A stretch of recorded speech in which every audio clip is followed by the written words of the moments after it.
نورین نیازی کے بیان نے ثابت کر دیا کہ یہ پاکستان کے خلاف پراکسیز ہیں۔ حکومت نے نورین نیازی کے مارکہ حق سے متعلق بیان کو افسوسناک اور سوچی سمجھی سازش قرار دے دیا۔ وزیر پارلیمانی امور نے باور کرایا کہ مارکہ حق ایک تاریخی کامیابی ہے۔ امریکی صدر بھی پاکستان کی کامیابیوں کا بار بار ذکر کر چکے ہیں۔ وزیر مملکت داخلہ طلال چودھری کا کوئی امتیاز رکھے بغیر بھرپور کارروائی کا اعلان۔ دو ٹوک پیغام دیا کہ پاکستان کے استحکام کو سبوتاژ کرنے والے ہر اقدام پر ایکشن ہوگا۔ بانی پی ٹی آئی کی بہن نورین نیازی کا مارکہ حق اور پاک فوج کے خلاف متنازع بیان پر national cyber crime investigation agency نے نورین نیازی کو طلب کر لیا۔ 20 جولائی کو دوپہر 12 بجے حاضر ہو کر بیان ریکارڈ کرانے کا حکم۔ بھارتی گودی میڈیا نے نورین نیازی کے متنازع بیان کو پاکستان کے خلاف پروپیگنڈے کا ہتھیار بنا لیا۔ بیان کو خبروں کی زینت بنا لیا۔ نورین نیازی نے بیان میں مارکہ حق میں پاک فوج کی فتح کو نظر انداز کر کے اسرائیل سے جوڑنے کی کوشش کی۔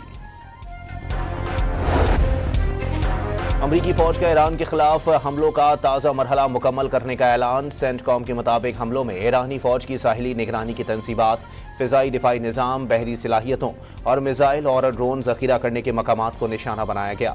امریکی فوج نے پاسداران انقلاب کی ان فورسز کو بھی ہدف بنایا جن پر الزام ہے کہ انہوں نے جمعے کے روز اردن میں امریکی فوجیوں پر حملے کیے تھے۔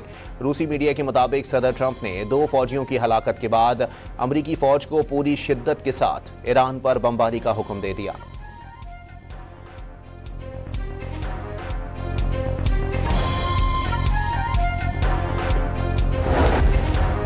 امریکی حملوں کے بعد ایران کی جوابی کارروائی۔ کویت میں امریکی فوجی اہداف کو نشانہ بنایا۔ ایرانی میڈیا کے مطابق ایرانی فوج کی جانب سے کویت میں 2 امریکی فوجی اڈوں کو نشانہ بنایا گیا۔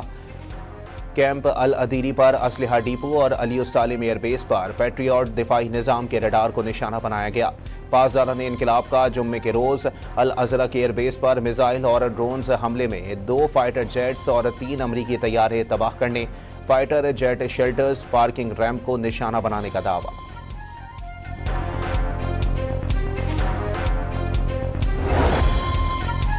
ایران نے اردن پر 5 روز کے دوران 4 بڑے حملے، 2 امریکی فوجی ہلاک، درجنوں زخمی ہو گئے، متعدد ہیلی کاپٹرز کو نقصان پہنچا۔ امریکی حکام کے مطابق کنگ فیصل ایئر بیس میں واقع رہائشی عمارت کو ایرانی فوج نے نشانہ بنایا جس میں 5 امریکی اہلکار زخمی ہوئے۔ مشرقی اردن کے ایک اڈے کو ٹارگٹ کیا گیا۔ حملے میں متعدد بلیک ہاک ہیلی کاپٹرز کو نقصان پہنچا۔ الازرق ایئر بیس پر حملے میں 20 امریکی فوجی زخمی ہو گئے۔ جمعے کے روز اسی اڈے پر ایران نے دوبارہ حملہ کیا جس میں 2 امریکی فوجی ہلاک اور 4 زخمی ہوئے۔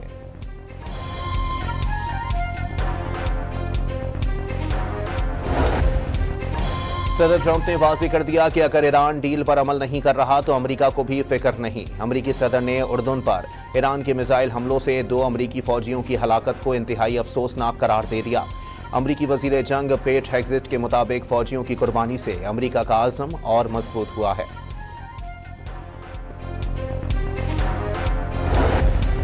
ایرانی سپریم لیڈر مجتبی خامنہئی کا امریکہ کو ناقابل فراموش سبق سکھانے کا اعلان۔ مفاہمتی یادداشت کی خلاف ورزی نے ایک بار پھر ثابت کر دیا کہ امریکی صدر کے دستخط کی کوئی حیثیت یا اعتبار نہیں۔ بڑے شیطان نے ایک بار پھر اپنا حقیقی اور بے نقاب چہرہ دنیا کے سامنے ظاہر کر دیا۔ مجتبی خامنہئی کا قوم کے نام پیغام۔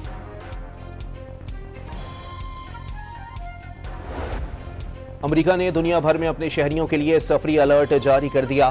محکمہ خارجہ نے امریکی شہریوں کو خبردار کیا ہے کہ ایران کی حمایت کرنے والے گروہ بیرون ممالک میں امریکی مفادات اور امریکی شہریوں پر حملے کر سکتے ہیں۔ خصوصاً مشرق وسطیٰ میں مقیم امریکی شہریوں سے کہا ہے کہ وہ احتیاطی تدابیر اپنائیں اور سیکیورٹی ہدایات پر عمل کریں۔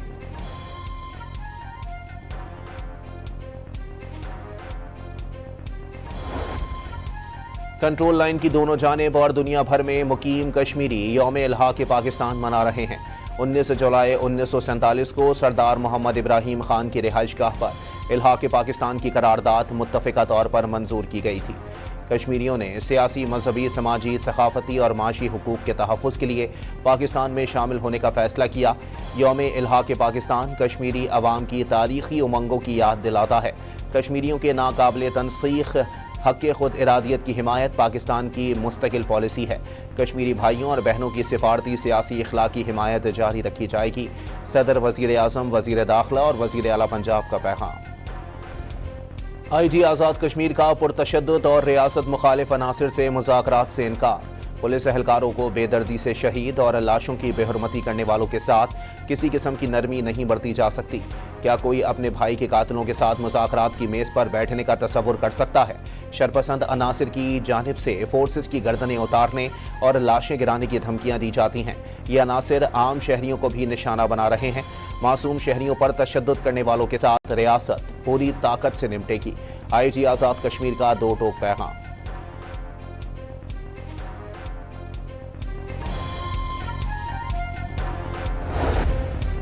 آزاد کشمیر میں کاروباری حلقوں کا کالعدم، جوائنٹ ایکشن کمیٹی کے اقدامات پر اظہار تشویش۔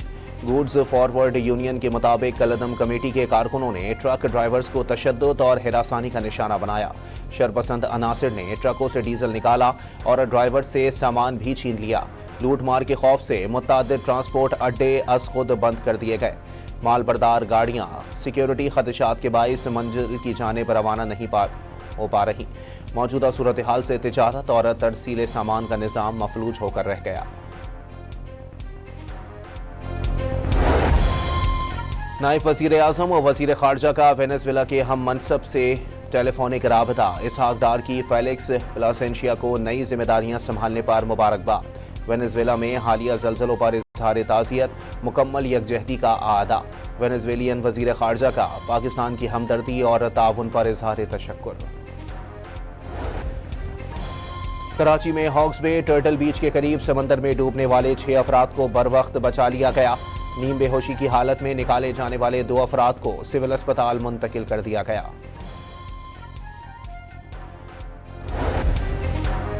راولپنڈی کی گلستان کالونی میں ناللئی میں ڈوبنے والے بچے کی لاش نہیں مل سکی۔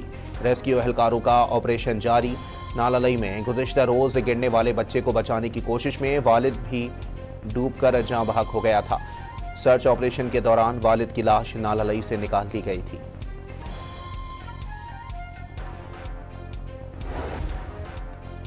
فیفا فٹ بال ورلڈ کپ میں تیسری پوزیشن کے میچ میں انگلینڈ کے جارحانہ کھیل نے فرانس کو چکرا کر رکھ دیا۔ 4 کے مقابلے میں 6 گول سے شکست دے کر تیسری پوزیشن حاصل کر لی۔ انگلینڈ 60 سال بعد ٹاپ 3 میں جگہ بنانے میں کامیاب ہوا۔ انگلینڈ کے کھلاڑی ساکا نے ہیٹ ٹرک اسکور کی۔ فرانس کی جانب سے ایمباپے نے 2 گول داغے۔ ورلڈ کپ کی تاریخ میں تیسری پوزیشن کے میچ میں سب سے زیادہ گول کرنے کا ریکارڈ بھی بن گیا۔ اور اسپین یا ارجنٹینا، فٹ بال کا عالمی چیمپئن کا تاج کس کے سر سجے گا؟ فیصلے کی گھڑی آ پہنچی۔ فائنل آج شب نیو یارک میں کھیلا جائے گا۔ میسی مسلسل دوسری بار ورلڈ کپ جیت کر کیریئر کو یادگار الوداع بنانے کے خواہش مند۔ اسپین کی کامیابی کی صورت میں لامین یامل یورپین کپ اور ورلڈ کپ جیتنے والے نوجوان ترین فٹ بالر بن جائیں گے۔